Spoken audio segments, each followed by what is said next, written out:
안녕하십니까. 국회 입법조사처장 김만음입니다. 국회 입법조사처의 원래 포럼 시선과 논단 시간입니다. 시선과 논단은 매월 국정의 주요 이슈를 놓고 각 분야 최고 전문가들을 모시고 심도 있게 논의하는 자리입니다. 발표자의 발제를 먼저 듣고 질의응답을 통해서 국정 현안에 대해 심도 있게 논의하는 포럼인데요. 올해 마지막 12번째 지금 시간입니다. 오늘 주제는 교육입니다. 교육 위기의 극복과 미래 인재 양성 방향인데요. 2년 전이죠. 코로나19로 2020년에 전국의 초중등학교가 비대면 방식으로 그때 당시 기약을 했던 기억이 날 겁니다. 이후로 지난 2년 동안 이런저런 그동안의 교정 수업, 정상적인 교정 수업이 없이 나왔다, 절반쯤 섞였다, 또 중단됐다 이렇게 계속되어 왔는데요. 이 기간 동안에는 또 여러 가지 새로운 특징들도 있었지만은 교육 격차의 문제라든가 여러 가지 부정적인 극복 과제들도 남기고 있습니다. 우리 교육은 이전에도 여러 가지 문제를 안고 있었고요. 더구나 이른바 4차 산업시대를 얘기하면서 여기에 부합하는 미래의 인재 양성을 위한 과제도 던져주고 있습니다. 이런 여러 가지 교육 과제들에 대한 문제 또 미래 인재 양성을 위한 변화 방향에 대해서 오늘 논의하는 자리인데요. 오늘 모신 분은 광주교육대학교 총장도 임하셨죠. 광주교대 교수이시고 교육제도, 교육행정, 또 학생정책, 미래교육 관련 오랫동안 해오신 분입니다. 광주교대 총장을 역임하셨고 현재 또 학회장은 역임하셨죠. 또 이 분야 최고 전문가이신데 어서 오십시오. 네, 반갑습니다. 네.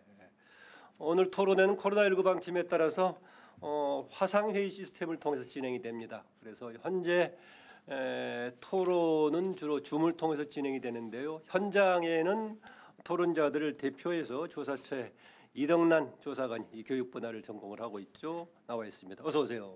안녕하세요. 네. 줌으로 참여하신 분들은요. 채팅창에다 의견 주시면 제가 대신해서 질문을 드릴 테니까는요. 의견 많이 주시기 바랍니다. 그러면 먼저 교수님의 짧은 발제를 듣고 나서 질의응답을 진행하도록 하겠습니다. 부탁드립니다. 네, 여러분 반갑습니다. 여기는 이제 어려운 학회 자리는 아니고 일반 국민들을 대상으로 해서 우리 교육에 대해서 한번 생각해볼 기회를 갖기 때문에 조금 재미있게 풀어가도록 하겠습니다. 저희가 교육 그러면은 실은 미래를 위한 거기 때문에 상당히 밝고 좀 재미있게 다가와야 할 텐데 교육 그러면 여러분들 마음속에 아주 답답하게 다가오리라 이렇게 생각을 합니다. 근데 희한하게 우리가 다른 분야 뭐 K-팝이다 아니면 뭐 K 요새 K자 들어가는 거 보면 상당히 우리를 자부심도 느끼게 하고 그러잖아요. 근데 왜 교육은 그럴까? 그런데 실은 우리들이 약간만 관점을 바꾸면 또 달리 볼 수도 있습니다. 제가 전 세계 학회 활동도 열심히 하는데 세계 다른 나라 가서 이렇게 발표를 하거나 요새도 줌으로 하기 때문에 국제회의를 자주 합니다. 하면 다들 한국 교육을 부러워하면서 한국 교육 어떻게 잘 되느냐 그러면 여러분들 좀 의아하시겠죠. 그래서 제가 이제 농담으로 그렇게 합니다. 그분들이 한국 교육의 비결이 뭐냐고 한국 사람들에게 또 학자들에게 교사들에게 물어보면 다들 한국 교육 이게 문제다 그 얘기는 해주는데 어떻게 해서 한국 아이들이 그렇게 열심히 공부를 하고 부모들은 또 그렇게 자녀 교육을 위해 헌신하고 또 이렇게 세계적으로 경제 발전을 이루고 했는지 비법을 물어보면 아무도 가르쳐주지 않는다 이렇게 얘기를 하더라고요. 그래서 제가 농담으로 그것은 국가 1급 기밀이기 때문에 그 누구도 발설할 수가 없다 이렇게 농담을 합니다.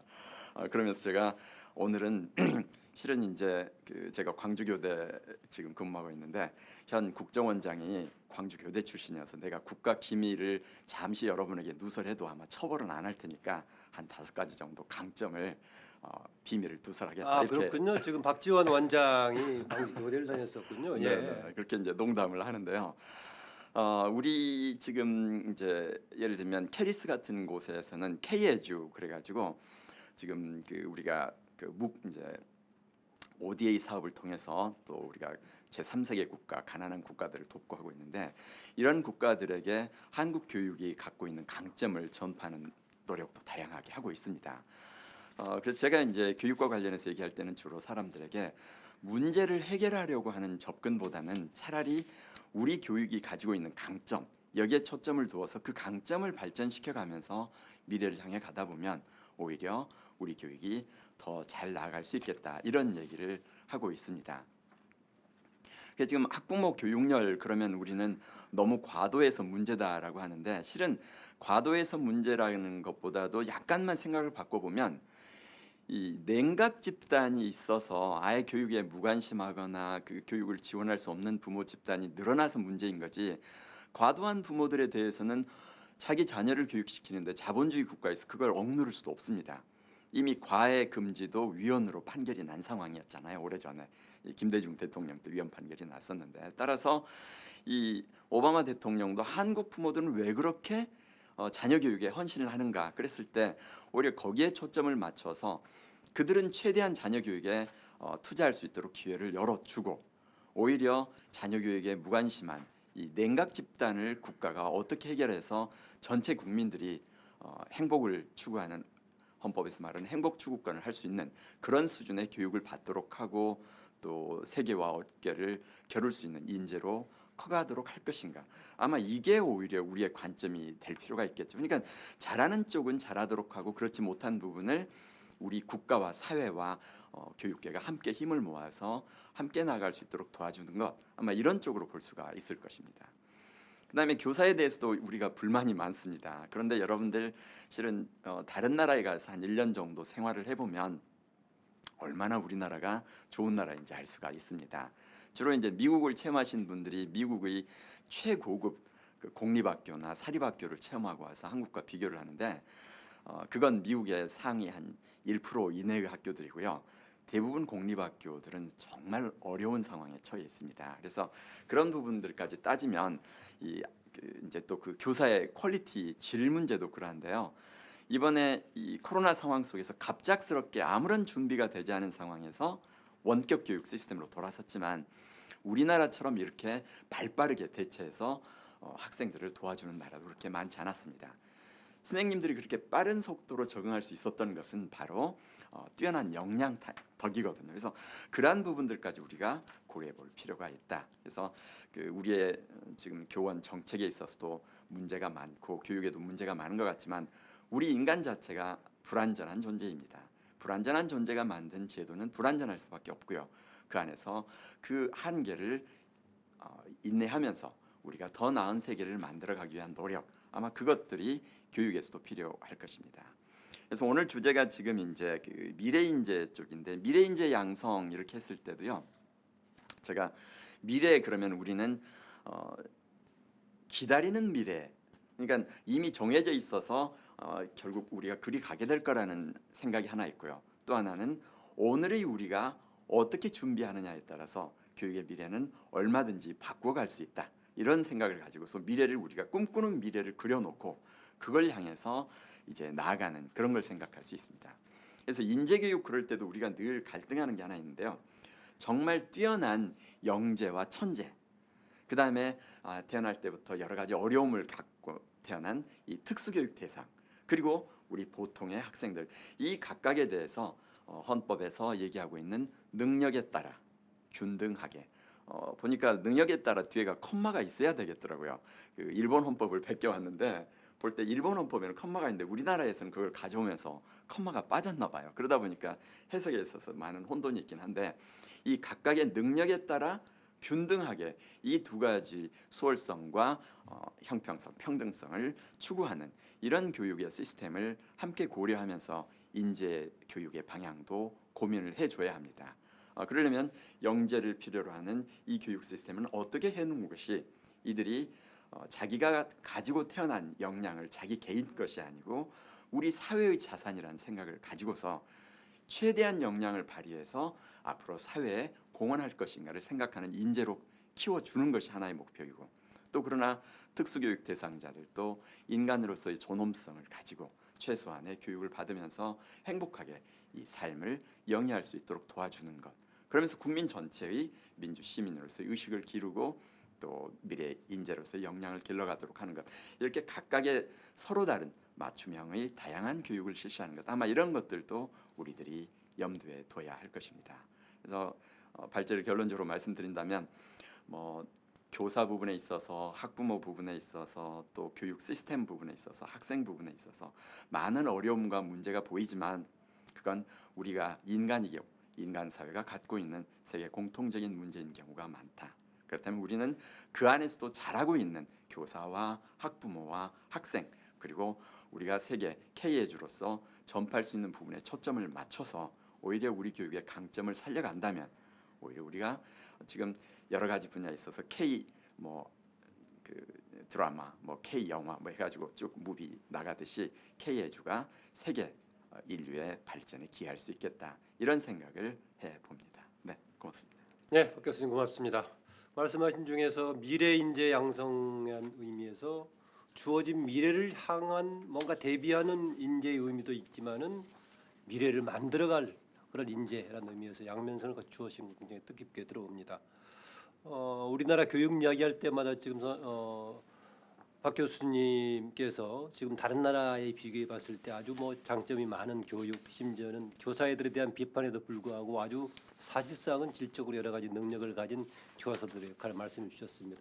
그런데요, 정말 간혹 한국 교육을 빗대서 우리가 다른 부분에서 선진국으로 빗대오는 미국 등에서 한국 교육을 칭찬하는 보도들을 종종 보는데 네. 국내에서는 교육의 문제를 그동안에 많이 지적해 왔습니다. 입시 위주의 경쟁 교육이라든가 또 대학은 이후에 실용성이 떨어지는 교육의 문제라든가 여러 가지 지적해 왔는데 정말 국제적으로 비교해 봤을 때 네.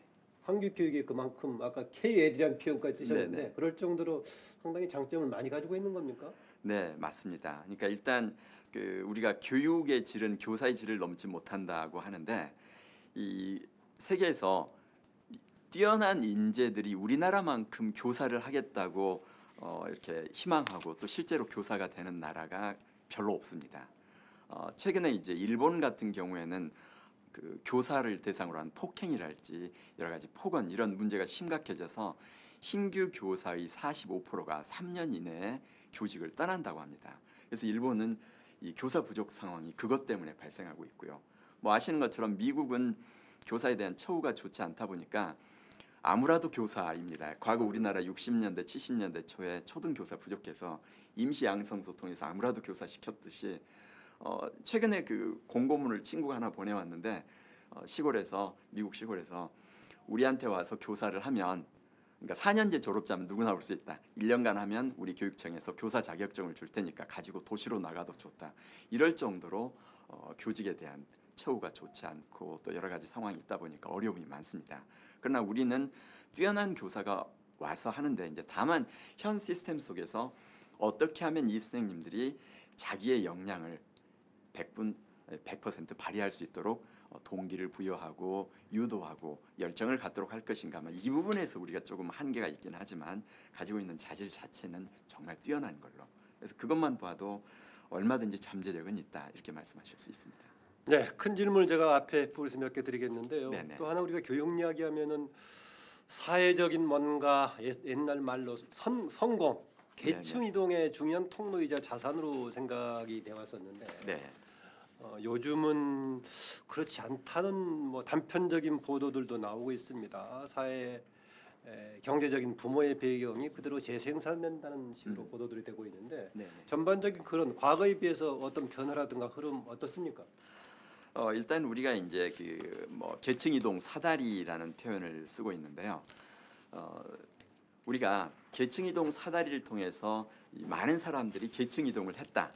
이 말은 좋게 표현하면 아주 역동적인 사회라는 표현이 되고요. 다른 관점에서 보면 극히 불안정한 사회다 이렇게 볼 수가 있습니다.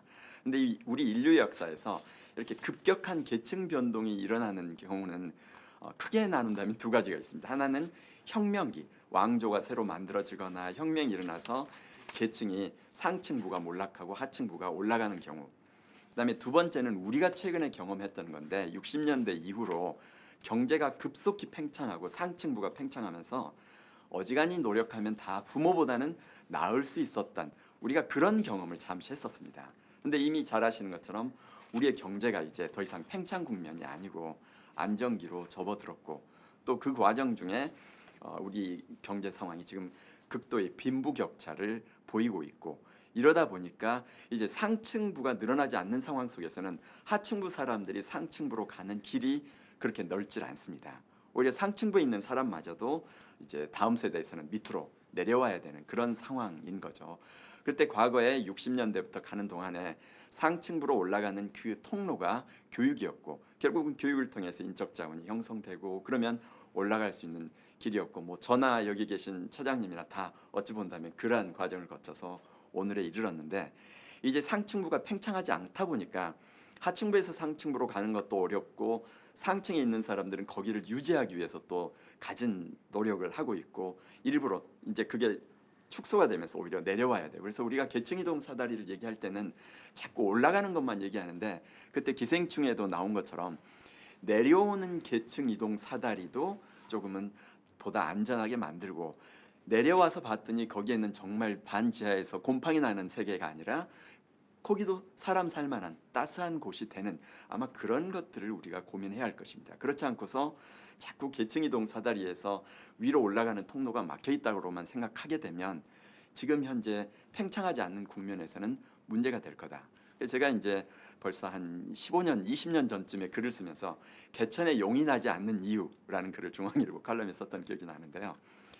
우리 생각할 때는 이제 고착이 돼서 뭐 여러 가지 그 뛰어난 아이들이 못 가는 걸로 생각하는데, 실제로 지금도 시골 학교라 하더라도 뛰어나면 얼마든지 갈 수 있도록 학교에서 지원하고 해서 다 뛰어난 아이들이 갈 통로는 있습니다. 근데 다만 옛날에는 시골에도 정말 뛰어난 아이들이 많았었다면 요새는 그 숫자가 과거에 비해서 상대적으로 뛰어난 아이들이 도시로 이미 부모들도 아이들도 몰려 살고 있는 것이 하나의 원인일 수 있다, 이런 생각을 해서 지금 최근에 제가 썼던 칼럼에서는 개천용이 아니라 비 내리는 용을 만드는 세상을 우리가 꿈꾸자.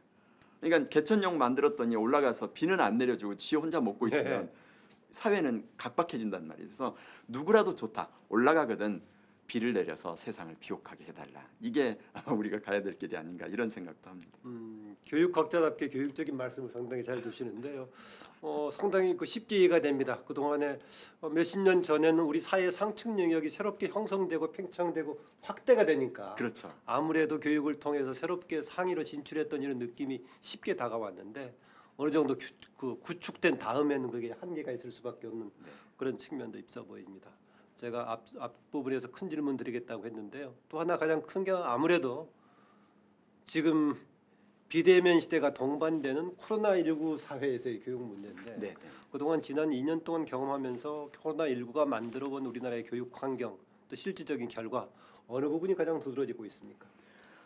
지금 이제 나타난 결과로 봐서 우선 제가 늘 긍정적인 측면을 먼저 보자고 하는데, 긍정적인 측면에서는 지금 엄청나게 그 우리가 에듀테크라고 합니다. 뭐 AI를 비롯해서 다양한 그 이제 기술이 발전했는데, 우리 인간은 변하지 않으면 죽는다라는 극박한 상황이 되기 전까지는 보장되어 있을 경우에는 변하려고 하지 않습니다. 그래서 그걸 거의 받아들이질 못했습니다, 교육계가. 저 또한 거의 동영상 제 강의 자료를 제작한 적이 없습니다, 그 코로나 이전에는. 그런데 코로나 상황이 되면서 제가 비유를 할 때 아무리 생존 수영 배우라고 그래도 내가 못해서 그냥 걸어다니면 되는데 했는데, 오늘 쓰나미처럼 물이 목까지 찼고 턱 밑에까지 찼고, 이제는 수영을 배우지 않으면 생존이 불가능해서 누구나 다 수영을 배우다 보니까 이제는 물속에서 사는 즐거움을 깨닫게 된 거죠. 즉 이 다양한 온라인 시스템에 익숙해져서 요새는 제가 이제 저의 모든 강의를 온라인에 탑재하고 유튜브에 탑재해서 오히려 세상과 공유하는, 즉 그 교육 분야에 있어서 제가 요새는 그걸 이제 이제 여러 가지 다른 표현을 쓰게 되는데요. 네, 예. 죄송합니다. 지금 이제 최근에 와서 우리가 그러한 것을 활용해서 교육을 할 수 있는 역량이 엄청 발달했고요. 또 그 전에 학교에 오히려 시스템들이 아주 열악했습니다. 그런데 이번을 계기로 해서 정말 첨단 시스템들이 거의 다 장착이 됐습니다. 그 점에 있어서는 앞으로 우리 교육이 이 코로나가 끝나더라도 온오프라인을 동시에 섞어가면서, 아니면 오프라인 수업을 하더라도 세계와 연결하고 다양한 직업 분야와 연결하면서 역동적으로 수업할 수 있는 여건도 되어 있고, 또 교사들도 학교도 그런 역량을 갖춰가게 된 게 큰 강점인데, 반면에 이제 준비가 조금 부족한 속에서 갑작스럽게 오다 보니까 제일 큰 문제가 이번에 코로나 상황 속에서도 기저질환자가 가장 크게 치명적인 결과를 가져왔듯이 그렇지 않아도 기초학력이 떨어졌던 학생들 경우에는 코로나 상황 속에서 그게 크게 부각이 되고 대비 비유가 아주 적절하군요. 예. 네, 그러니까 더 문제가 된 거죠. 그러니까 이 코로나가 악화시킨 면도 있지만 그러나 기본적으로 우리 교육이 과거 10여 년 동안 기초학력 미달이랄지 교과 부진 학생 비율이 급속히 증가해 오는 것이 있었습니다. 근데 그게 드러나지 않다가 이번 코로나로 인해서 크게 드러났다. 이렇게 볼 수가 있습니다. 그래서 그 부분에서는 제가 만들었던 용어가 온라인 학습 약자라는 표현이 있습니다. 예. 그러니까 온라인 상황으로 학습하기 어려운 애들이 있는데 유치원과 초등학교 저학년, 그다음에 기초학력 미달 학생들, 그다음에 또 특수교육 대상자들 뭐 이런 학생들 경우에는 또 하나 온라인 학습 약자는 집에서 아이의 학습을 도와줄 성인이 없는 아이들. 우리 인간은 혼자서 문을 닫아놓고 앉아서 공부하라고 그러면 딴짓하기가 쉽습니다. 실제로 학생들을 대상으로 해가지고 열린 공간에서 학습을 하도록 했을 때는 학습에 초점을 두고 하는데 문을 닫아놓고 너 혼자 있다 하고 지켜보면 바로 시스템 바꿔서 딴짓한답니다. 그래서 이렇게 지켜볼 성인이 없는 아이들 경우에는 상위 1-20% 특별히 학습에 대한 동기가 뛰어나고 미래에 대한 욕구가 강한 아이들이 아닐 경우에는 학습에 전념하기 어려워서 이제 그런 부분에 있어서 이 중간층이 사라지고 상층부와 하층부가 크게 하층부가 특히 늘어나는 이런 게 이제 문제의 핵심이 되는 거죠. 예, 지금 채팅창으로 질문을 많이 주시고 있는데요. 뭐 인성교육 관련 문제, 저출산에 따른 교육의 문제, 또 지방 소멸에 따른 뭐 대학의 등의 문제 네. 주셨는데 그 전에 우리 또 교육문화팀장 질문을 먼저 드리고요. 그다음 이덕란 조사관 준비해 주십시오. 교수님 김정현 팀장인데요. 질문이 교수님께서 교육의 강점에 대해서 말씀해 주셨는데 오늘의 주제는 교육의 위기라는 단어도 들어 있습니다. 네. 또 사람들도 교육의 위기를 말하고 그런데 현재 위기에 지된 내용은 무엇이고 극복해야 될 우선적인 과제는 무엇인지 질문입니다. 네네. 일단 밖으로 잘 지금 얘기는 안 되고 있는데요. 학생과 관련해서 가장 큰 위기는 잘하는 학생들은 오히려 성적이 오르는 것으로 나타나고 있습니다. 왜냐하면 교실에서 재미없는 수업 듣고 앉아 있으면서 시간을 허비했는데 이제 집에서 자유롭게 자기 시간을 쓸 수 있었기 때문에 오히려 성적이 약간 올라가는 걸로 이렇게 나타나고 있는데 이제 큰 문제는 등교 거부 학생이 늘어날 가능성이 극히 높습니다. 그러니까 과거에는 눈 뜨면 습관적으로 학교 가고 자더라도 학교에서 잔다. 당연히 학교는 가는 걸로 생각했는데 이제 집에서 누워서 침대에서 공부하고 뭐 자기 게임하고 마음껏 이렇게 생활하다 보니까 학교를 가야 될 때 갑자기 대문을 열었더니 학교로 가는 길이 우거져서 사라져 버린 거죠. 이제 내가 정말 꼭 학교 가야 되나? 여러 가지 자기를 합리화시키는 생각이 들면서 굳이 학교 안 가도 내가 공부할 수 있겠다 이런 식의 생각이 드는 즉 학교 등교 거부하거나 아니면 학습으로부터 멀어지는 학생이 드러나는 것 이게 큰 문제고요. 학생과 관련해서 또 하나는 잠시 학교로 돌아왔는데 언론 보도는 크게 되지 않았지만 학교 폭력 문제가 심각해졌습니다. 예. 그러니까 우리가 지금 실은 학교 폭력이 아닌데 저는 법을 탓할 수도 없지만 법의 문제도 있습니다. 우리 인간은 만나서 소통하면 반드시 갈등이 생깁니다. 밥을 먹으면 배설을 하는 것과 같습니다. 친한 그렇게 살을 섞는 부부 사이도 끝없이 갈등이 있는데 그걸 다 폭력으로 간주를 해버리니까 아이들이 학교에 와서 갈등하면 스스로 갈등을 해결하면서 사회성도 기르고 소통하는 능력도 길러야 될 텐데 이제 그런 게 이제 폭력으로 신고가 되거나 돼서 문제가 되는 건데 집에 있을 때는 친구들이 그리웠는데 막상 학교 오니까 그 사이에 소통 능력이 떨어졌단 말이죠. 그래서 만나가지고 이 학폭 신고랄지 폭력 문제랄지 이게 심각해진 학생 문제에서는 그게 가장 큰 문제 중에 하나고요. 그 다음에 이제 그 교사의 측면에서 보면 큰 문제점 중에 하나가 요새 여러분들 권위가 사라지는 시대라고 합니다. 그런데 교사가 힘든 것도 있지만 권위 실종의 큰 문제인 것은 더 이상 교육을 하기 어렵다는 것입니다. 그래서 요새 제가 권위에 가지고 연구를 하고 있는데 권위 그러면 권력보다는 훨씬 더 아름다운 용어로 들리지만 실은 권위란 말을 그냥 풀어서 설명하면 강제력을 행사하지 않아도 상대가 자발적으로 나한테 순종하도록 하는 어떤 힘입니다. 그러니까 지금 여기서 교사의 권위가 실추됐다는 것은 교사가 가지고 있던 강제력은 이제 거의 다 사라졌습니다. 법으로 체벌도 금지돼 있고 간접 체벌도 안 되고 폭언도 안 되고 화를 내서도 안 되고. 근데 학생들을 이 많은 수의 학생을 끌어서 교육을 향해서 데려가야 되는데 그럴 때 나에게 도전해오는 학생들이 늘어나고 그 도전해오는 학생을 교사 혼자서 어찌할 수 없다 보니까 교육을 포기하는 교사가 늘어나는, 즉 다른 아이들의 수업도 문제가 되는, 그래서 그게 지금 학생과 관련해서는 큰 문제고요. 부모와 관련해서는 제가 이미 2000년에 썼던 책에서 2003년에 나온 책인데요. 우리 사회가 걱정할 것은 높은 교육열이 아니라 급속한 교육열 냉각이다라고 했듯이 지금 대도시에서도 학교 평가를 가보면 농어촌 경계 지역이 있거든요. 그런 것은 학생이 문제가 돼서 잠깐 부모님 오시라 그러면 학교가 알아서 처리하라, 나는 그에 관심 없다. 즉 이 방치되는 아이가 급속히 증가하는, 그래서 교육열 양극화 현상이 부모와 관련해서는 또 심각한 우리의 교육 문제로 생각할 수가 있습니다. 예. 네, 이동남 박사 네. 질문 부탁드립니다. 네, 교수님.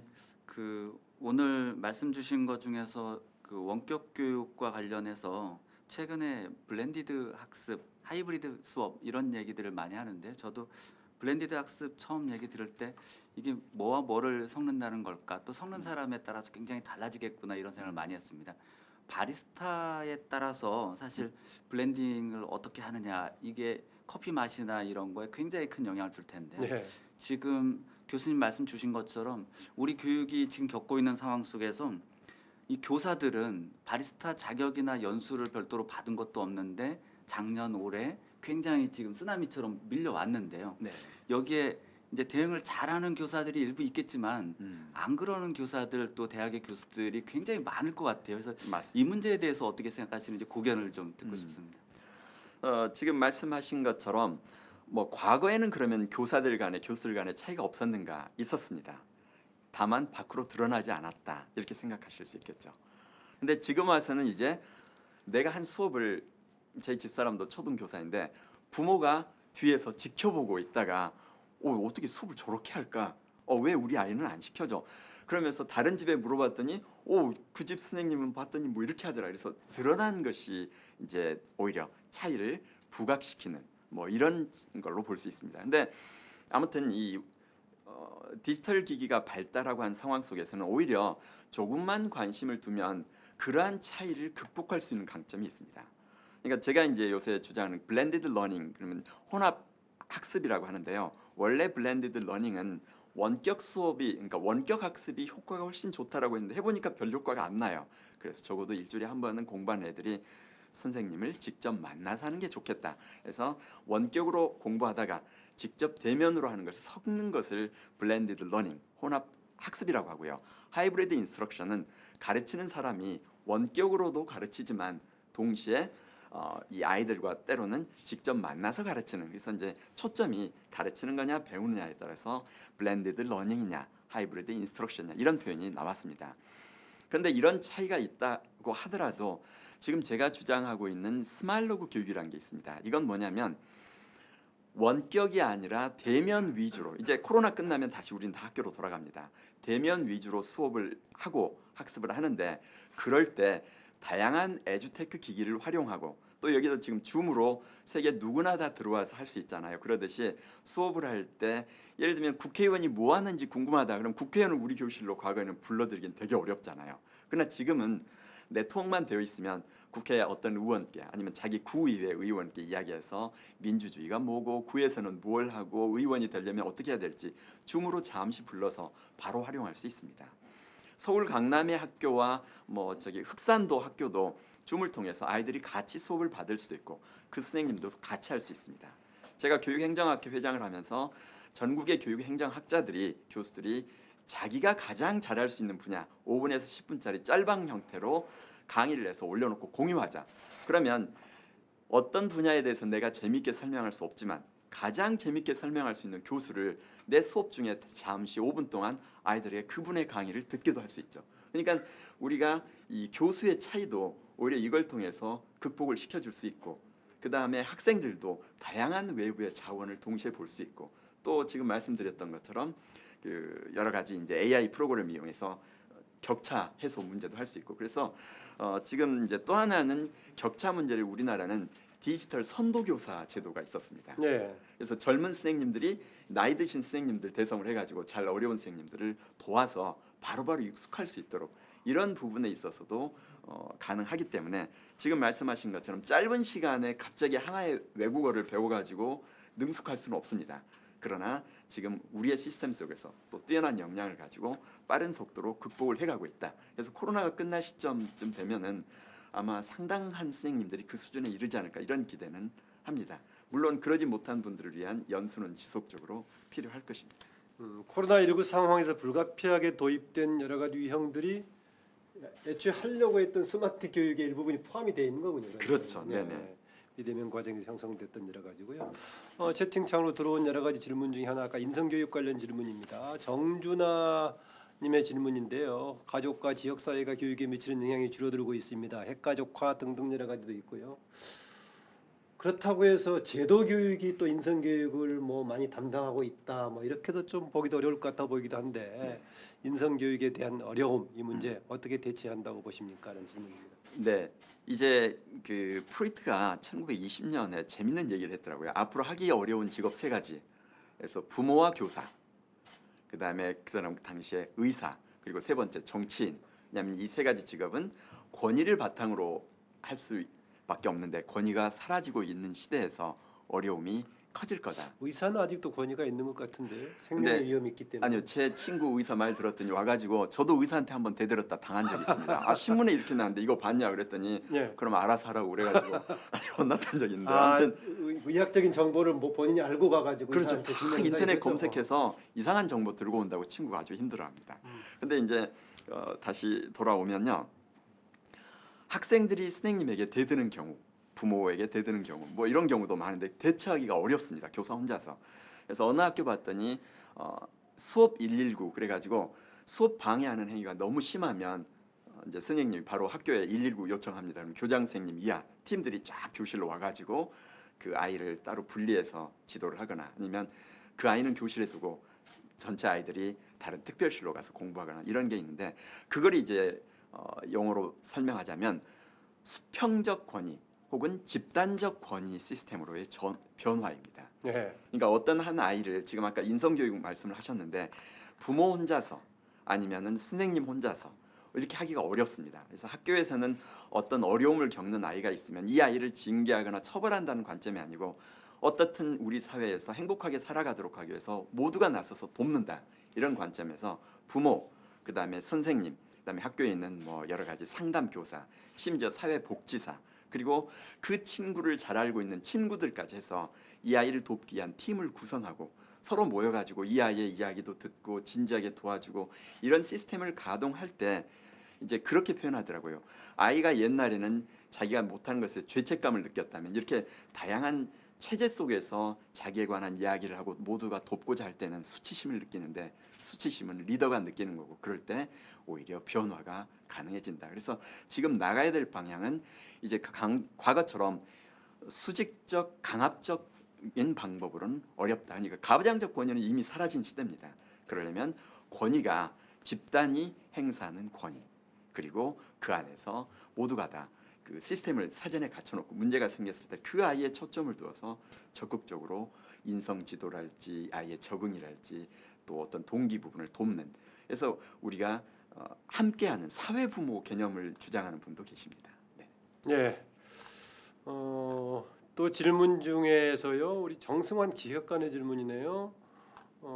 지금 학령 인구 감소에 따른 교육 재정에 대한 부분 지적도 있는데 그 전에 지금 지방 소멸이라고까지 얘기되고 있는 지방의 약세, 네네. 뭐 지방 대학들 무슨 뭐 벚꽃 피는 순서대로 어쩌고 이런 얘기가 나오고 있는데요. 아마 두 개가 상호작용하는 것 같습니다. 지역의 대학의 거점들이 약화되면은 그만큼 지방의 전부 자산도 줄어들고 네. 또 지역의 자산이 줄어들면은 교육도 약화되고 이런 작용인데 이거 자연적인 추세에 어쩔 수 없다고 보십니까? 아니면 어떤 대책이 필요하다고 보십니까? 어떻습니까? 네. 지금 뭐 유초 중에서 대학까지 그냥 갑자기 질문이 훅훅 바뀌어서 네. 거의 제가 그 구루 현자 수준인 걸로 보시는 것 아니 같습니다. 또 우리가 박 농담이고요. 교수님은 교육대 토론도 EBS에서 오랫동안 진행도 하고 하셔가지고 이런 분야에는 워낙 익숙하신 분이니까 네네. 충분히 하실 네, 수 있을 거라고 뭐든지 보십니다. 제가 강연할 때도 증문즉설합니다. 네. 뭐든 물어보세요 하는데요. 제 관점에서 말씀을 드리겠습니다. 지금 고등교육과 관련해서는 이제 결국은 제가 주장할 때부터 먼저 국가 차원에서 대학을 어떻게 각 지역에 안배할 것인가 하는 정책이 필요합니다. 그냥 시장 논리에 맡겨 놓으면요, 자연스럽게 대도시 중심으로 갈 수밖에 없고요, 수도권 중심으로 갈 수밖에 없습니다. 근데 그렇게 했을 경우에 말씀드렸던 것처럼 지방 소멸은 가속화되겠죠. 따라서 이 국토의 균형 발전이라는 표현도 그렇지만 각각의 자원을 어떻게 활용할 것인가를 염두에 둔다면 그 지역에 있는 산업에 해당 대학이 어떻게 기여할 것인가를 염두에 두면서 산업과 매치한 지역 대학의 어떤 그 그림을 그려놓고 거기에 따라서 지원해가는 이런 정책이 수립되지 않는 한 당연히 벚꽃 피는 순서로 망해 갈 수밖에 없다. 그래서 그 부분은 제가 볼 때 예전에 노무현 대통령께서 이렇게 국가기관을 지방 그 혁신 도시로 내려 보냈듯이 지금 대학에 대해서도 우리가 명확하게 국민적, 그래서 이런 부분이 제가 볼 때는 대토론, 공론화가 필요합니다. 이 고등교육 기관을 어떻게 안배해서 어떻게 지원할 것인가. 그래서 그 얘기합니다. 지방에 있는 대학에서 문제인 게 아니라 지방에 있는 대학의 경우에는 학생 1인당 교육비가 더 높아야 합니다. 실은.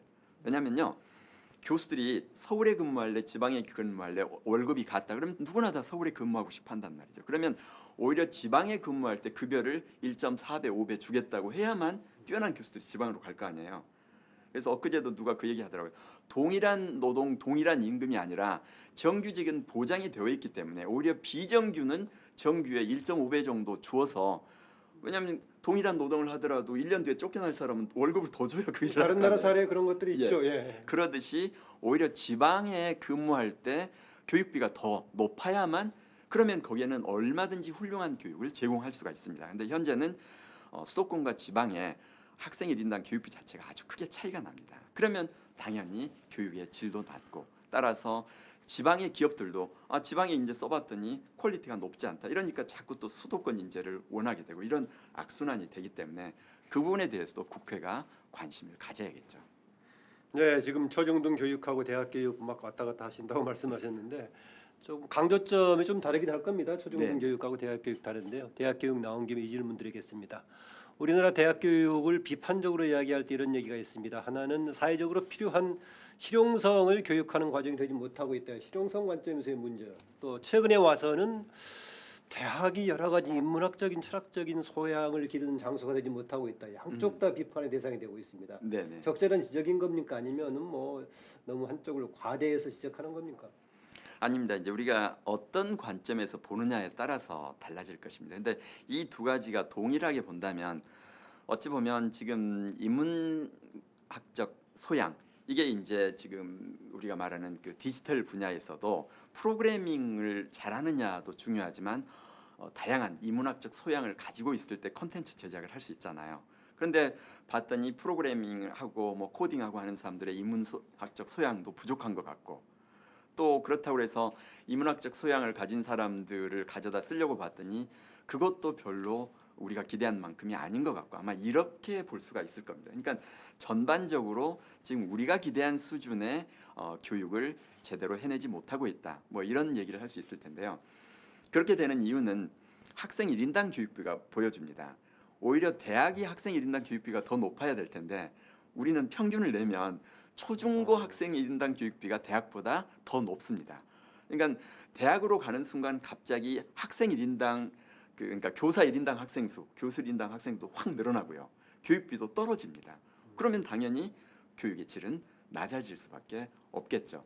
그래서 그 부분에 대해서 지금 우리가 이 고등교육을 과연 어떻게 해야 될 건가 하는 고민이 있습니다. 그래서 기업체 관점에서는 하나 약간 관점을 바꿔야 될 것이, 그래서 요새 이제 계약제 해가지고 하기도 하는데 기업과의 서로 이렇게 네, 뭐 사전에 결합하는 것들. 그 정도의 투자를 하면서 연수를 시키지 않아도 시킬 인력을 가져가는 방법도 있는데, 삼성을 준비해서 예를 들어서 4년간 교육시켰더니 그 아이가 삼성에 못 갔어요.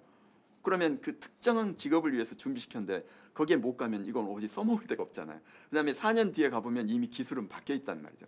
그럴 때 오히려 대학에서는 학습할 수 있는 역량, 어떤 주제든지 가지고서 내가 해가지고 그 분야에 6개월이면 적응할 수 있는 역량을 길러주고, 그래서 기업체에서는 6개월 동안 훈련시켰더니 바로 그 분야의 전문가로 갈 수 있다. 그런 정도라면 훌륭한 걸로 봐줘야 되는데 네. 기업은 나오자마자 써먹겠다. 이건 조금 과도한 기대가 아닐까. 그러니까 대학에서도 그렇게 준비시킬 수는 있지만 그렇게 시켰다가는 100% 취직이 보장되지 않는 한 오히려 그 아이의 미래가 어려워지는 이런 고민도 함께 해야 합니다. 대학의 소양 교육 중심으로 보고 있군요. 그러니까 박 교수님께서는 소양이라는 의미가 단순히 인문학적 소양이 아니 아니라 그러니까 여러 가지. 예, 다양한 뭐 공고가 그러니까 공대가 됐든 네, 뭐 직업의 가능성까지 어쨌든, 포함해서요. 네, 그런 분야에 있어서 역량을 갖춰 놓으면 이제 그걸 바탕으로 해서 얼마든지 가서 짧은 시간에 그 기업이 요구하는 것은 길러갈 수 있다. 근데 그렇지 않고 특정 기업이 요구하는 것만 길러주려고 했다가는 오히려 문제가 될 수도 있다. 이런 관점도 필요합니다. 네, 또 하나 제가 질문드리고 다음 이덕난 박사 준비 부탁합니다. 최근에 이제 코로나 시대에 비대면 교육을 하니까요, 등록금 관련 이런저런 얘기를 하고 있습니다. 네. 사실상 사이버 대학 방송대하고 비슷한데 거기에 비해서 등록금은 그대로 훨씬 많은 거 아니냐. 네, 네. 그럼 이것도 등록금도 조정해야 된다 그런 얘기하고 있는데 뭐 어떤 답을 주시겠습니까? 네, 그 미국에서도 소송이 있었습니다. 그러니까 학생들의 주장은 이렇습니다. 대학에서 수업만 받는 게 아니고 가서 대학 시설을 이용해서 다양한 동아리 활동도 하고 대학이 제공하는 다양한 서비스도 제공받고 오프라인 프로그램이 다양하게 제공되고 있었는데 이제는 그런 프로그램이 전면 중단되었기 때문에 거기에 상응하는 만큼의 등록금은 되돌려 달라. 이게 학생들의 논리입니다. 그 논리는 타당해 보입니다.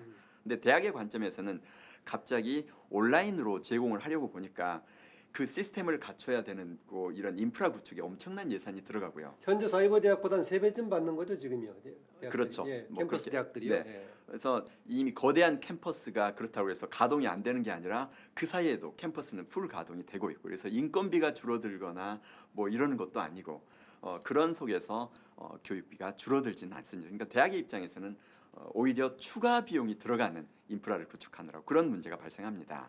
그래서 저희가 이제 농담인데요. 우리 학생들이 대면 수업 안 하니까 등록금 돌려달라 그래서 네. 학교가 전면 대면 수업하겠다라고 공고를 했더니 난리가 났습니다.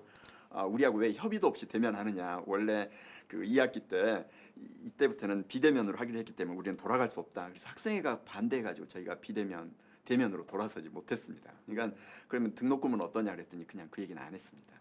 예, 제가 특이한 점을 지적할지 모르겠습니다만은 대학의 입장에 봤을 때 기존의 캠퍼스 운영이라든가 여러 가지 봤을 때 비용이 더 들 수도 있다. 스마트 교육으로 전환의 비용도 더 들고 말씀하셨는데 그럼 학생의 입장에서 봤을 때 굳이 비용이 더 새롭게 많이 드는 기존 대학이 아니라 사이버 대학을 선택하면 어떻겠습니까? 네네. 차라리요. 지금 이제 결과가 마찬가지라면. 뭐 그것도 가능할 겁니다. 근데 이제 여러분들이 만약에 그렇게 된다면 굳이 대학이라는 곳이 아니라 그냥 어떤 특정 전문 학원을 가도 되겠죠. 예. 근데 대학은 어떤 특정 지식만 전달하는 것은 아닙니다. 우리가 대학을 통해서 와가지고 거기에서 대학 문화 속에서 함께 성장해 가는 거고요. 그 안에서 다양한 체험을 통해서 우리가 휴먼 네트워크, 인맥이라고 하면 좀 좋아 보입니다. 뭐 백 그러면 되게 나쁜 용어로 들리지만 그러나 우리 세상을 살아갈 때는 네트워크가 되게 중요합니다. 빌 게이츠가 하버드를 중퇴했기 때문에 고등교육이 필요 없다는 식으로 얘기를 하지만 오히려 빌 게이츠가 써놓은 책에 보면 하버드 그 짧은 시간에 내가 했던 그 네트워크 여러 가지 다양한 분야의 최고의 사람들과의 네트워크가 아니었더라면 내가 이걸 일구기 어려웠다라고 얘기합니다. 그러니까 우리가 전혀 낯선 사람과는 뭘 할 수가 없는데 이 대학 상황 속에서 우리가 동급생도 있고 동료도 있고 이런 관계 속에서 우리가 서로 네트워크하면서 미래를 준비해가는 거거든요. 예. 그리고 또 대학은 이 학생들이 사회의 멘토를 찾거나 다양한 그 이제 동문을 활용하고 대학이 가지고 있는 기존의 교수들의 맥을 동원해서 이 사람들이 이 사회에 필요한 실제로 체험을 할 수 있는 기회를 제공하기도 합니다. 따라서 지금 이제 사이버 대학의 한계점들은 낮은 교육비를 가지고서 진행하고 또 직접 이렇게 대면 지도를 하기 어려운 한계가 있지만 대학은 지금 코로나 상황에서 잠시 중단되어 있긴 하지만 이 상황을 극복을 하게 되면 다시 대학으로 돌아오게 될 거고 그 속에서 학생들이 생각하는 요새 이제는 학생 성장 센터 뭐 이런 것도 만들고 있습니다. 이 학생들이 원하는 것을 얻어서 원하는 세계로 나아갈 수 있도록 하는 디딤돌 역할을 할 수 있도록 대학도 준비를 해가고 있습니다. 네. 이제 그걸 못하면 말씀하신 대로 학생들은 그 대학을 기피할 것이고 그러면 자연스럽게 그런 대학은 소멸하게 될 것입니다. 아까 이덕남 박사가 여러 가지 뭐 이제 블렌디드 교육을 얘기했었는데요. 네. 이후에 지금 코로나가 극복이 된다고 하더라도 어느 정도의 그런 새로운 형태로 뭐 될 수밖에 없다. 뉴노멀이 형성될 거다 이런 얘기하는데. 네네. 그래서 스마트 교육과 더불어서 말씀하신 뭔가 서로의 인간적인 네트워크라든가 이런 것이 뭐 잘 조화를 이룰 수 있을 것 같습니까? 어떻습니까? 일단 이제 예컨대 캠퍼스에서 가졌던 인간관계라든가 이런 것이 잘 네네. 될 수 있을 것 같습니다. 네, 그건 이제 돌아오면 빠른 속도로 회복되리라고 생각은 하고 있습니다. 네. 근데 이제 제가 그 요새 교수들에게도 얘기하고 있는 게 동영상을 찍어서 올리는 것은 절대 강의나 수업이 아니다라고 얘기를 합니다. 그러면 아니 그럼 어떻게 하라고 얘기하는데 제가 하는 얘기가 요새 초등학교, 중고등학교에 전자교과서라는 게 있어서 그걸 제공해 줍니다. 전자교과서 안에는 동영상도 들어 있습니다. 그래서 우리가 전자교과서를 주고 학교에서 수업했다고 하진 않잖아요. 동영상도 수업 자료일 뿐입니다. 그래서 제가 지금 하고 있는 방법은 우리가 이제 그래서 그 플립드 러닝, 뭐 거꾸로 수업이라는 표현도 쓰고 있는데 예.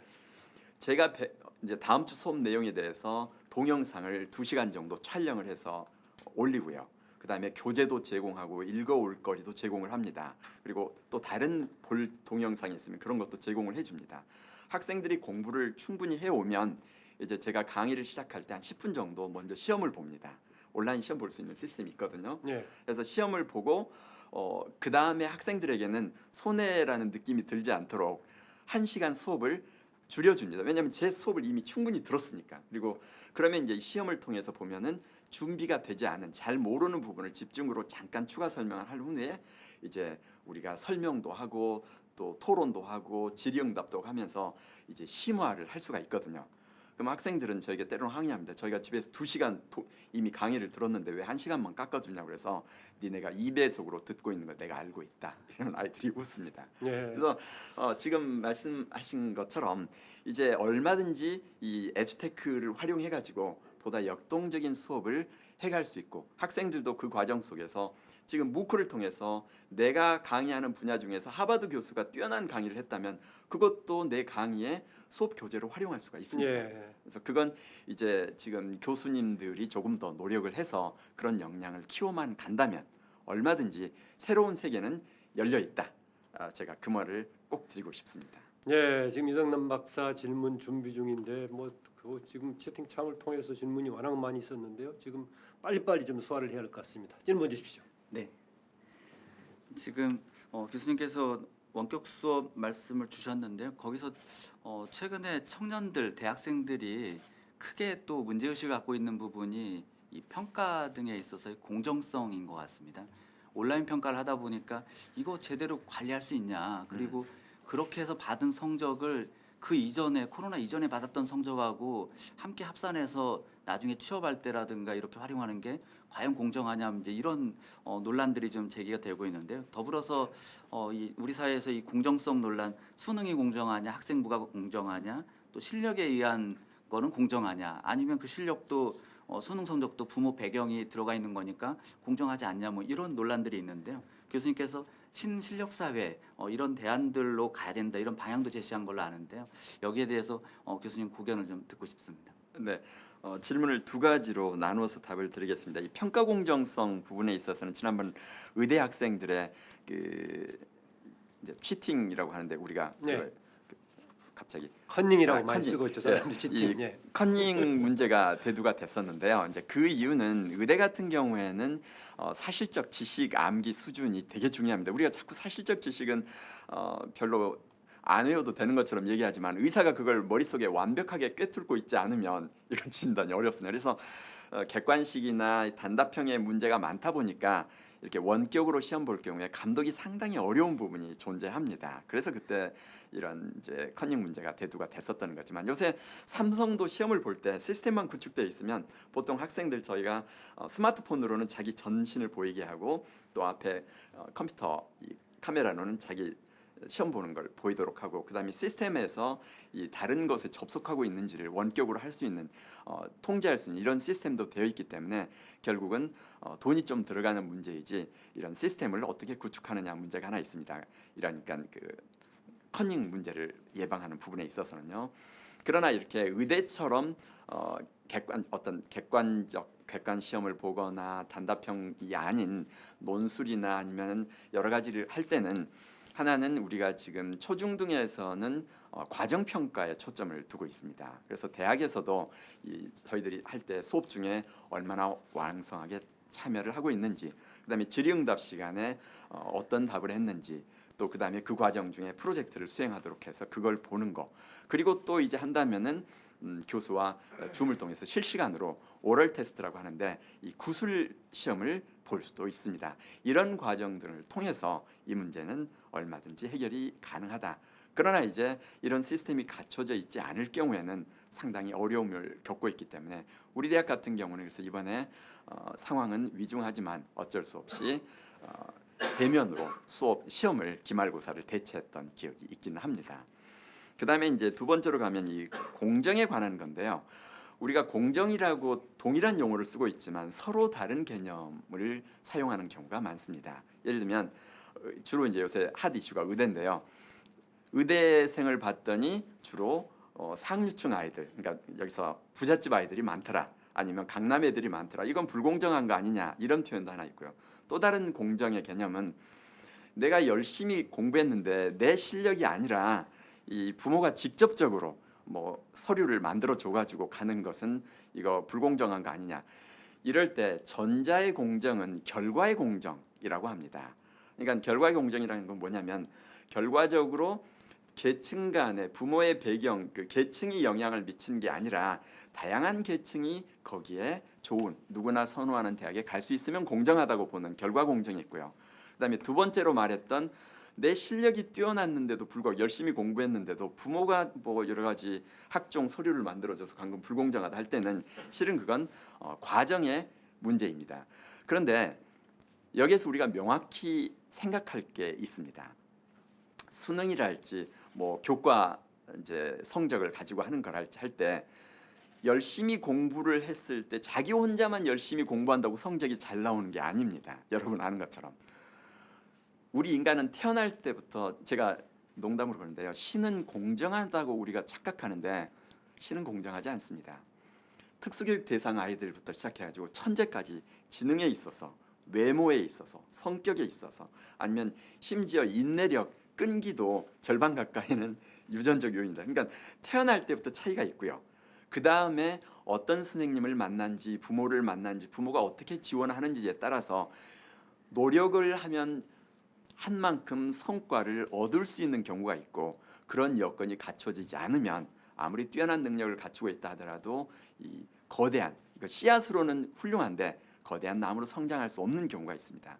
그래서 지금 아까 이덕남 박사님 말씀하신 하나 실력이 뛰어나면 좋은 대학 가는 거 그건 공정한 거다라고 보는 것은 이 과정 쪽을 보는 거고요. 근데 그 경우에는 부모가 영향을 미치는 것을 자본주의 사회에서 막을 길이 없습니다. 그다음에 마지막에 의대를 기준으로 했을 경우에 결국 우리 사회 계층 그 소득 계층 분위별로 평등하게 그 안에 다양한 계층이 들어가도록 해야 이게 공정한 거다. 그러려고 한다면 지금 이번에 우리가 그 사회 통합 전형을 15%로 올렸잖아요. 근데 인도는 50%입니다. 그러니까 지금 15%도 실은 제가 볼 때는 상당히 앞으로 논란거리가 되긴 할 텐데요. 네. 그런 부분을 그래서 제가 대입 전형을 할 때 별도 전형이라고 하는데 정말 개인의 실력만을 기준으로 해서 뽑는 전형 하나, 그 다음에 지금 말했던 사회 통합 전형 하나 이렇게 해가지고 이걸 하는 것이 나갈 방향이고 그래서 두 가지 공정이라는 개념을 융합시키는 하나의 방법이다 이렇게 얘기를 드릴 수 있습니다. 네. 유지현님의 질문인데요. 아까 교수님께서 등교 거부 학생 늘어날 수 있을 것이라는 우려 말씀해 주셨는데요. 이런 문제, 학교 부적응 문제, 또 학교뿐만이 아니라 뭐 운드령 외톨이 문제 등등에 관한 네네. 우리가 아까 교육의 목적이 수월성도 있지만 국민 전체의 역량과 행복을 증진시키는 데 포커스를 두고 있다라고 봤을 때 이것도 굉장히 중요한 과제 아니겠습니까? 맞습니다. 네, 이 문제에 대한 의견 듣고 싶습니다. 네, 지금 이제 그 주신 부분에 있어서 걱정하시는 부분이 우리 아이 혹시라도 이런 운둔형 외톨이 형태로 등교 거부가 되지 않을까. 지금 딱 보면 그 걱정 들게 행동하죠. 아침에 9시 수업 시작이라고 하는데 수업 시작 때도 그냥 줌에 들어가지 않고 아니면 켜놓고 나서 지는 자고 있고 뭐 이런. 요새 줌은요 심지어 배경으로 지가 앉아서 한 30초 동안 수업 듣는 것처럼 해놓고 그걸 녹화해서 배경으로 깔아놓으면 선생님이 절대 못 잡아냅니다. 앉아서 정말 막 움직이고 모르는 앉으니까. 학생들도 있을 건데 가르쳐 주는 거 아닙니까? 지금? 아니요, 교수님들 선생님들이 알고서 잡아내라는 의미로 가르쳐드렸습니다. 그래서 그게 안 되도록 하려면요, 실은 아침에 제가 초등학생들도 그렇게 말씀했는데 우리 집에 그 공간이 없거든. 한 5가구 정도가 함께 해가지고 아이를 반드시 아침에 등교시켜야 합니다. 여기서 등교는 꼭 학교라는 공간이 아니라 학습의 공간으로 가도록 해야 합니다. 옷을 갖춰 입고, 지금 너는 직업이 학생이고 학생의 직업에 맞게 학생으로서 역할을 해야 한다. 그래서 옷 갖춰 입고 특정 공간으로 가서 5명 정도, 4명 정도라도 이렇게 앉아서 그 공간에서 각자 이렇게 이어폰 끼고 자기 수업 들을 수 있거든요. 그래서 그렇게 하도록 습관을 길러주지 않으면 이제 2년이라는 긴 세월은 아이들의 습관을 변화시키기에 충분한 그런 시간입니다. 그래서 지금부터라도 그런 노력이 필요하고요. 그다음에 아이가 이제 지금 핵심은 내가 왜 공부를 해야 되는가에 대해서 과거에는 고민을 하지 않았어요. 일단 학교 가야 된다. 내가 왜 학교 가야 되는가에 대해서 고민하지 않았는데 이제는 하기 싫을 때 우리는 실은 고민하죠. 그러니까 교사에 대해서 내가 왜 교사 말을 들어야 되는가, 권위에 대해서, 권위란 뭔가를 고민하는 순간 권위는 사라지는 거다. 그러듯이 이 아이들이 내가 엄마 나 왜 꼭 학교 가야 돼? 뭐 보니까 요새 나라에서도 굳이 학교 안 가도 된다고 오히려 나라가 얘기하는데 안 가면 안 돼. 이 말은 이제 이미 문제가 발생했다는 말이기 때문에 여러분들 스스로도 고민하십시오. 아이가 정말 학교를 가야 되는가? 그다음 가야 된다면 왜 되는가에 대해서 고민하고 거기에서 이유를 찾고 그 이유를 강화시키기 위한 시스템을 평소에 아이를 혼자 기르려고 하지 말고 적어도 한 서너 가구 서로 아이의 친한 친구들끼리 모여서 학습할 수 있는 기회를 제공하고 소통하고 그러면서 비록 등교하지 않아도 학생으로서 소임을 다하고 등교할 수 있는 것을 갖춰주는 것, 이게 아마 핵심 중에 하나일 것입니다. 그렇게 되지 않는다면 지금 상당수 아이들은 아마 내년에 전면 등교가 된다 하더라도 자꾸 결석은 늘어나게 될 거고요. 그랬을 때 이제 이미 그러면 그렇게 되는 아이들은 어떻게 할 거냐? 그게 이제 아까 말했던 아이 도움 팀을 전반적으로 구성해서 이 아이로 하여금 자기의 고민을 우리 사회가 함께 고민하면서 간다. 그래서 거기에 심지어 아까 복지사까지 말씀을 드렸는데 그 이유는 예. 뭐냐면요. 주로 부모가 어려운 가정 아이들 경우에 그런 경우가 더 많이 늘어납니다. 그다음에 부모가 형편이 좋고 모든 게 갖춰져 있는데 학교 가기 싫어하는 경우에는 오히려 그 아이들 경우에는 오히려 요새 지금 강남 지역에서 그 검정고시생이 늘어난다는 또 보도도 났습니다. 그러니까 차라리 나 학교 안 가고 검정고시 봐서 빨리 대학 가겠다. 그런 경우는 이제 우리 사회가 걱정해야 될 것은 이 아이의 기초학력이나 이런 부분이 아니고요. 이 아이가 사회성을 기르고 민주 시민으로서 사회의 내가 한 구성으로 어떻게 기여할 것인가 하는 그 부분을 추가적으로 어떻게 길러줄 것인가가 또 초점이 되겠죠. 그래서 그러한 관점에서 접근을 하셔야 할 겁니다. 예, 그 스마트 교육 또는 비대면 교육 시대의 격차가 더 커지는 양상 말씀하셨는데 뭐 주변적인 건가 중요한지는 모르겠는데요. 과거에 방학 때 보면은 학생들 급식의 대상이 아니어서 어려운 학생들 고생한다고 했었는데 네네네. 비대면 교육 때는 그게 일상적으로 나타날 가능성이 있는데 그 문제 어떻게 되고 있습니까? 그러니까 지금 여기서 급식 관련 문제. 급식 부분이요. 그래서 급식 부분에 있어서는 지금 그 서울 같은 경우에도 네. 그 급식비를 이렇게 제공을 해서 필요한 것을 할 수 있도록 하고 있고요. 또 일부 학교들은 이제 그걸 아이들이 또 이제 지금 학교로 오는 특별 보호 대상 아이들이 있습니다. 아하. 그 아이들에 대해서는 지속적으로 또 급식을 제공을 급식비를 하고 지급하거나 있습니다. 아니면 학교에 와서 네네. 할수 그렇게 있게끔 하고 한다. 있고 예. 지금 이제 아까 말씀드렸던 것처럼 그 하나 우리가 관심을 가져야 될 것은 학교 선생님 혼자서 자기 반 아이들을 자기 담임 아이들을 다 커버하기가 어렵습니다. 특히 이제 거기에서 그 아이들이 마음의 문을 열거나 아니면 부모도 말을 듣는 경우는 복지사라고 합니다. 왜 선생님이 뭐라고 하면 말을 잘 안 듣고 복지사 얘기는 다 듣나? 집에 가서 문 열어달라고 하면 선생님이 얘기하면 문 안 열어주는데 복지사가 말하면 문 열어준다고 그러더라고요. 봤더니 복지사는 복지 비용을 결정할 수 있는 권한이 있대요. 그러니까 복지사하고 사이가 안 좋으면 불이익이 금방 돌아오는데 선생님한테 협조한다고 그래서 협조하지 않는다고 해서 자기에게 이익이나 불이익은 없다 보니까 어렵다. 그래서 오히려 이 아이 교육에 있어서 아이도 지역의 주민입니다. 따라서 지방자치단체 풀뿌리 기초자치단체장께서 이 지역의 주민인 이 아이 문제에 대해서는 학교와 함께 힘을 모아서 도와주실 필요가 있습니다. 네, 김여라 우리 조사관이네요. 질문인데요. 미래 인재 또 인재 교육 이렇게 말씀을 하시는데 아이들이 구체적으로 미래 인재로서 학교 교육을 받고 있다고 스스로 뭔가를 자각할 수 있을까요? 라는 얘기를 하고 있습니다. 물론 교육 시스템, 교육 환경 여러 가지 에듀테크 등을 통해서는 과거하고 다른 뭔가 새로운 걸 보여줄 수는 있겠지만은 학생들이 정말 미래 그 양상에 대해서 자각을 할까라는 문제와 더불어서 학교, 사회, 가정이 유기적으로 연결해서 이런 것에 대해서 기여할 수 있는 어떤 구체적인 방안이 있는지요라는 질문입니다. 네네. 우리가 미래 교육 얘기할 때 미래 어떤 직업이 새로 태어날지도 모르고 미래 어떤 기술이 필요할지도 모르고 우리는 현재 그런 기술도 가지고 있지 않은데 미래 아이들을 길러야 하는 그러한 그 어려움에 빠져 있습니다. 근데 과거에는 그게 문제가 되지 않았다는 것이 미래라고 하는 것이 오늘과 별로 다르지 않았습니다. 뭐 수천 년 동안. 그러다 최근에 와서 변하는데 지금은 더 빨리 변하고 있잖아요.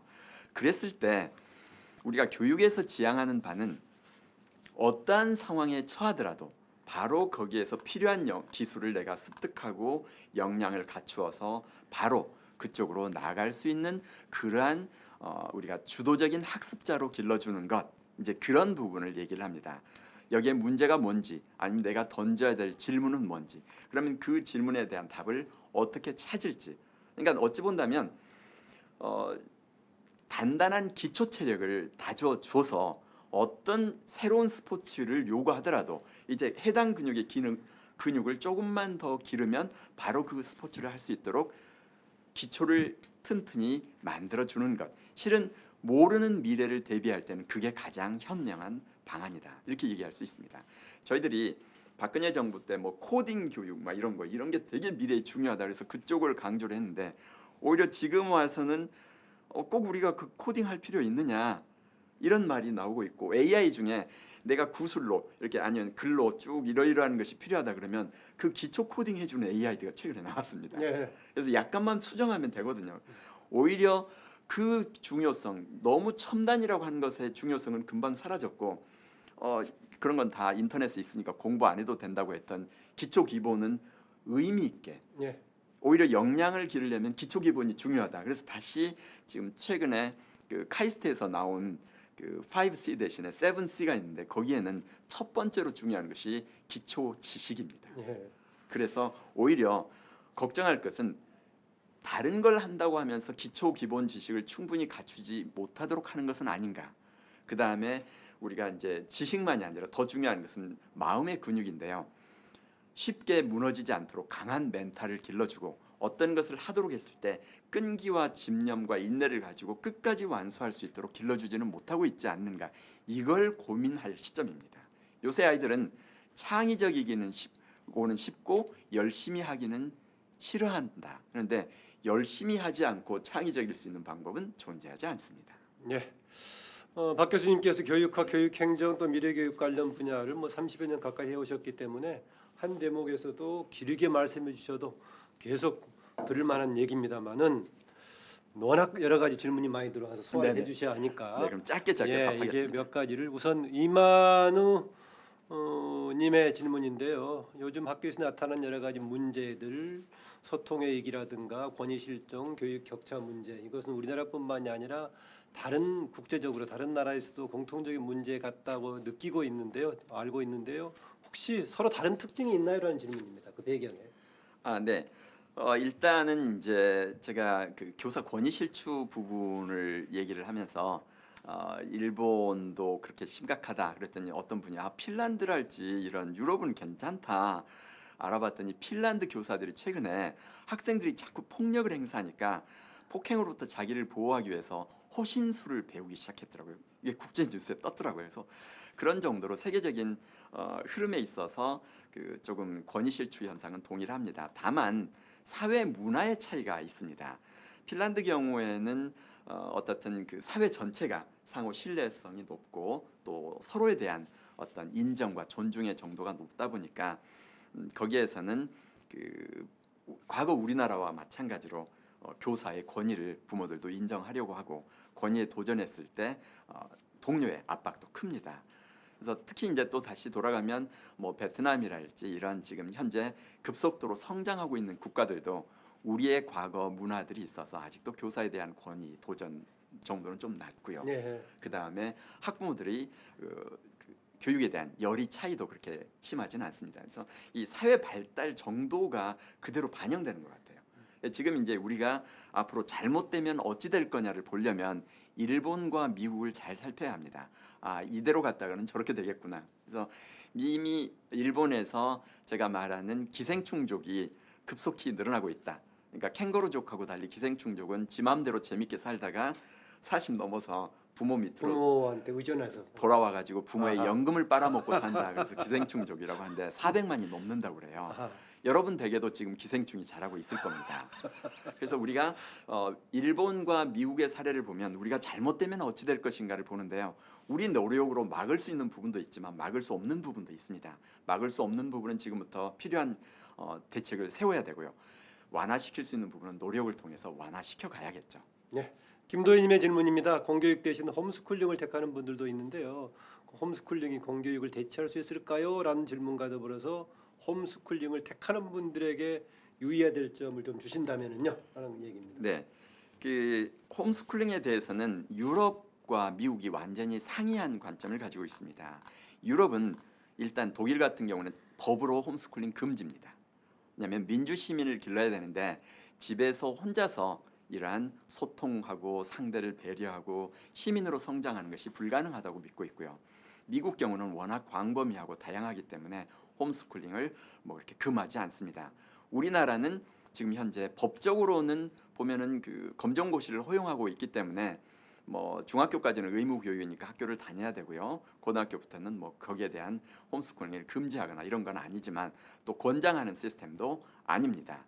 근데 홈스쿨링을 하는 사람들이 미국 같은 경우는 주로 스포츠맨이랄지 아니면 정치인이랄지 또 아니면 연예인들 자꾸 이동을 해야 되거나 대중과 섞였을 때 오히려 어려운 경우에 많은 예산을 들이면서 하고 있는데 홈스쿨링을 하더라도 그 경우에는 이 아이를 집중적으로 교육할 성인이 반드시 존재하고 있고요. 그 다음에 이 아이들이 아까 말했던 블렌디드 러닝 형태로 합니다. 일주일에 한 번 정도는 특정 공간에 모여서 홈스쿨링하는 부모들끼리 아이들끼리 모여서 소통하고 거기에서 서로 하는 그런 과정을 거칩니다. 그런데 그게 아니고 그냥 집에서 부모가 돌볼 수 없으면서 혼자 홈스쿨링 한다는 것은 방치로서 아동 학대죄에 해당할 수도 있습니다. 아니면은 지금 우리가 이제 기숙학원을 보낸다고 하는데 이 기숙학원 형태로 아이를 했을 경우에 기숙학원에서는 지금 현재 주로 학습 쪽에 초점을 두다 보니까 인성이랄지 사회성이랄지 여러 가지 부분에 있어서 문제가 발생할 수 있습니다. 그래서 그런 부분을 염두에 두셔야 될 텐데 아마 우리 사회도 이 홈스쿨링에 대해서 공개적으로 논의를 하고 어느 방향으로 방향을 잡아갈 것인지에 대해서 고민할 시점이 되었습니다. 네, 지금 또 대입 입시 관련 뭐 정치 수시 문제 질문도 있는데요. 지난번에 뭐 대학 국가교육회의 올렸다가도 정답이 안 나오고 복잡하게 오갔는데 그 질문은 제가 생략을 하겠습니다.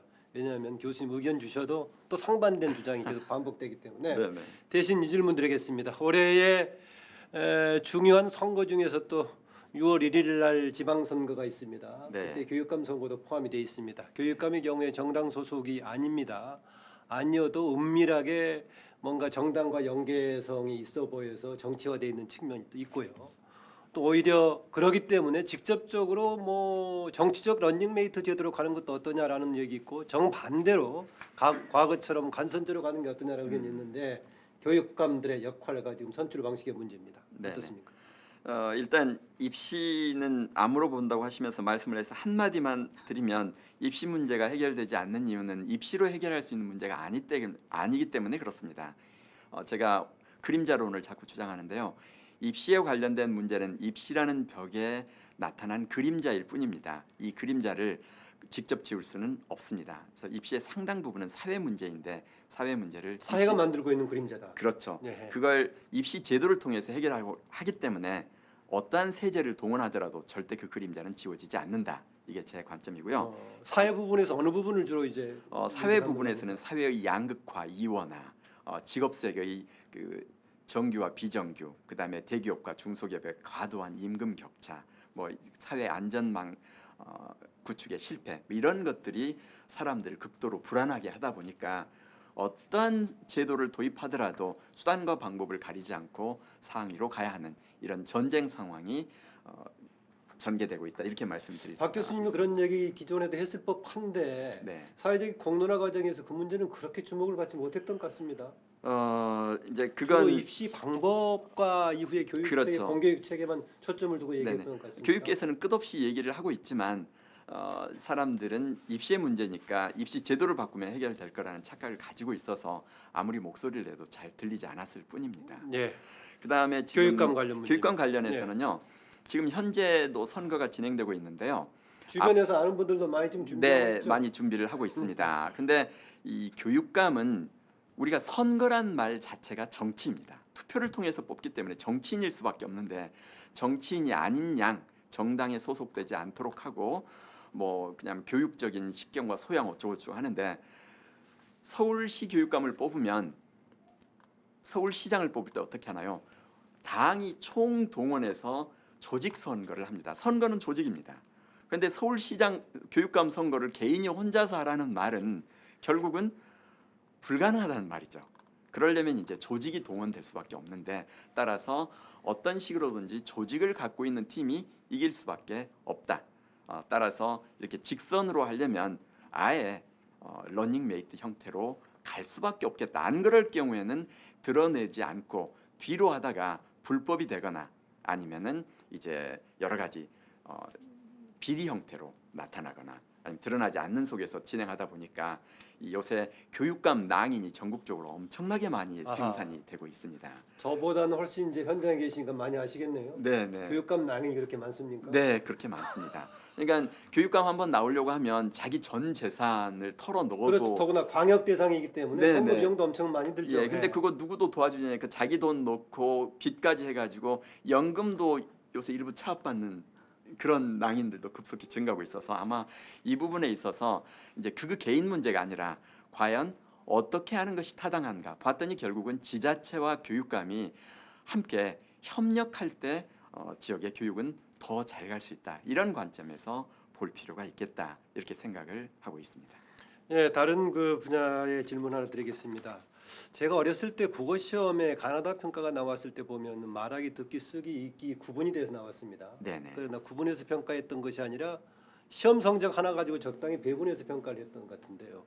지금도 제가 그 문제 의식을 왜 느끼고 있느냐? 이런 우리가 토론 형태, 또 방송 형태, 면접 등의 과정에서 보면은 상당한 교육을 받은 사람들이 말하기 훈련이 전혀 안 돼 있는 것 같은데 왜 우리나라 교육 과정에서는 항목에는 나와 있는데 이런 것이 그렇게 교육 과정에 별로 있다는 느낌이 안 들고 평가의 대상도 안 되는지 좀 질문 드리고 싶습니다. 그 이전에 네. 근대 교육 이전에 우리나라 서당 등에서는 말하기 등을 충분히 체크를 하고 훈련시켰거든요. 네네. 예. 아마 이 질문을 주셨던 분은 1990년대 이전의 교육을 받으셨던 분일 것 같습니다. 제가 그렇습니다. 네네. 네. 그러니까 지금 현재 2000년을 넘어서서 2010년대 아이들은 오히려 말하기 교육 쪽이 더 뛰어납니다. 그래서 제가 오히려 걱정하는 게 헛똑똑이라고 하는데 얘가 말은 잘하는 것 같은데 좀 더 깊이 들어가면 아는 게 없어서 결국 말이라고 하는 것도 기초 기본 지식을 바탕으로 해서 우리 인간의 뇌는 아직까지 인간이 만들어낼 수 없는 최고급의 실은 컴퓨터입니다. 그래서 기초 기본을 충분히 탄탄하게 해놓으면 때로는 하지만 뛰어난 대부분의 사람들 경우에는 그걸 바탕으로 해서 창의력을 발휘할 수도 있고요, 비판적 사고도 할 수가 있습니다. 오히려 그게 부족하니까 금방 막히는 거죠. 근데 오히려 이제 지금 우려하셨던 거하고 달리 요새 학교에서는 아이들의 자꾸 발표도 시키고 그래서 요새 대학교 1학년들 들어와서 말 시켜보면요 너무너무 잘해요. 그런데 문제가 제가 조금만 깊이 들어가면 예. 모른다는 것이 문제다. 그래서 우려하시는 거하고 달리 말하기 교육은 조금 잘 되고 있다. 그래서 그거 하나는 있고요. 그다음에 면접할 때 예. 요새 제일 문제가 면접이 연극이 되고 있습니다. 이미 철저하게 면접을 준비해 가지고 말은 잘합니다. 그래서 저희 교대생을 뽑으면 모태 초등학생도 있어요. 엄마 뱃속에서부터 초등학교 다녔다고 하고 합격시켜 놓으면 1학년 때부터 헤매기 시작합니다. 아하. 의대 갈 점수가 안 돼서 와가지고 헤매는 거죠. 그러니까 우리들이 그 짧은 모태부터 면접 교대 시간, 가려고 했었다라고 예. 면접은 그렇게 한다 네. 이거죠. 그 짧은 시간에 7분 동안에 가려낼 수가 없어요. 그래서 이러한 것들도 실은 이제 생각할 수가 있습니다. 네, 이정남 박사 마지막 질문 기회입니다. 네, 그 오늘의 대주제가 미래 인재 양성인데요. 그 인재 양성과 관련된 법률들을 소관 부처별로 살펴보니까 278개 법률이 있었습니다. 그런데 예를 들어서 안전관리 그러면 행정안전부가 총괄 조정 기능을 갖고 있는데요. 우리도 좀 인재 양성을 각 부처별로 하고 있는 거를 좀 교육부가 사회부 총리이기도 하니까요. 총괄 조정하는 방안 여기에 대해서 교수님 어떻게 생각하시는지 궁금합니다. 네, 저도 적극 찬성합니다. 사회부총리 기능을 부여한 이유는 그것 때문일 텐데 현재는 명칭은 있지만 그런 역할을 제대로 할 수가 없고 또 교육부에 물어보면 근데 사회부총리가 관련 부처 장관들 소집해도 안 온다고 그러더라고요. 잘 힘이 없는 것 같아요.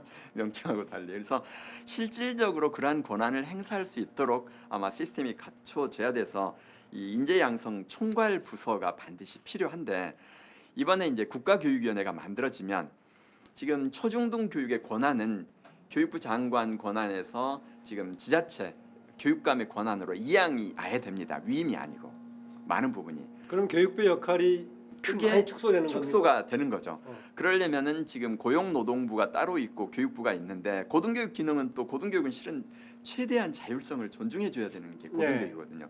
그렇다면 인재 양성이라는 관점에서 차기 정부에서는 다른 나라 일부 그런 나라들이 있는데 교육부하고 고용노동부를 통합하는 것도 생각할 수가 있습니다.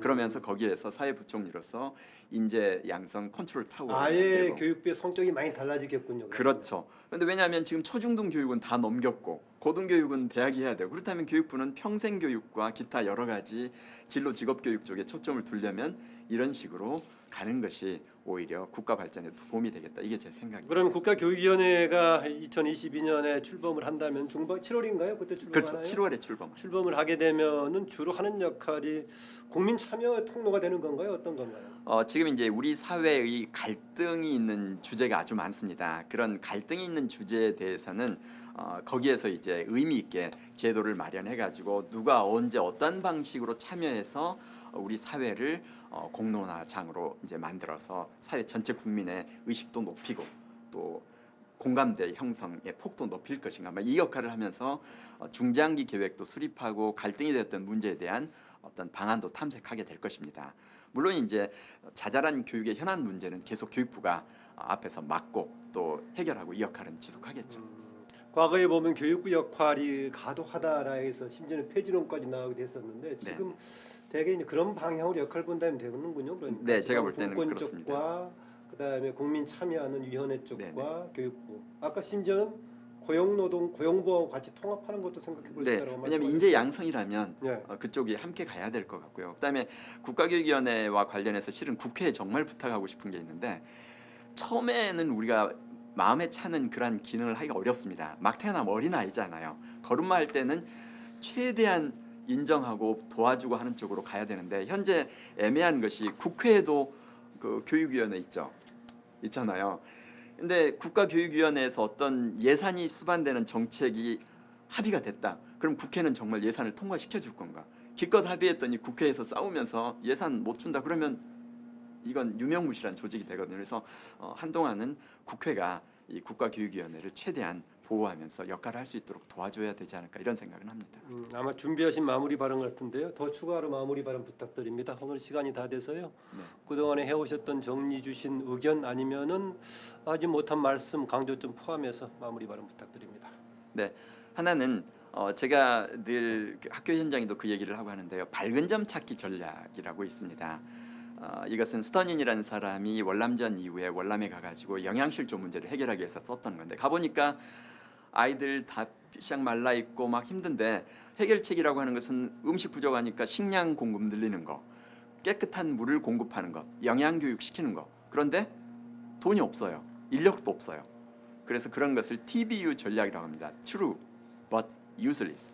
아무짝에도 쓸데없는 전략이라는 거죠. 그래서 이 사람이 길거리에 다니는 아이들 중에서 똑같은 여건인데도 얼굴이 반짝반짝 빛나고 건강 상태가 양호한 아이들 집을 찾아다니면서 그 비법을 찾아내고 그걸 월남에 그러니까 베트남에 널리 전파한 결과 나중에 자기가 10년 뒤에 돌아가 봤더니 예산 추가하지 않았는데도 정말 호전이 됐다. 우리 사회의 많은 문제가 있습니다. 그러나 어려운 가정 환경 속에서 잘 크는 아이들이 있고요. 어려운 상황 속에서도 그걸 이겨내면서 정말 행복하게 교육시키는 선생님들이 계시고요.